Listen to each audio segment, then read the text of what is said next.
Hello friends, good evening, welcome to my another blog. তো আজকে কিন্তু ছিল উল্টো রথ, আর তার জন্যই আমরা আজকে বেরিয়ে গেছিলাম খুবই বিকেল বিকেল। দেখতেই পাচ্ছ এখন কিন্তু বাজছিল, সময় হচ্ছিল 4:30।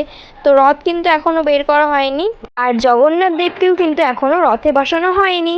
তো কি কি হবে লাইভ তোমাদের সাথে আজকে সেটাই এখানে শেয়ার করব, দেখতে থাকো বন্ধুরা।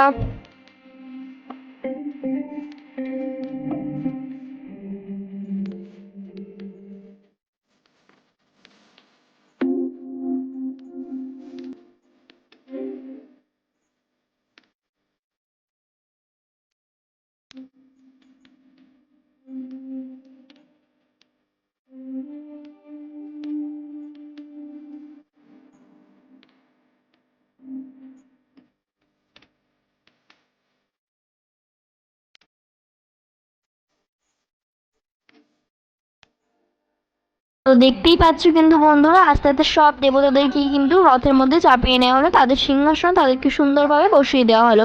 এরপর কি কি হলো সেটা দেখতে হলে থাকতে হবে নেক্সট ভিডিওর জন্য। জয় জগন্নাথ।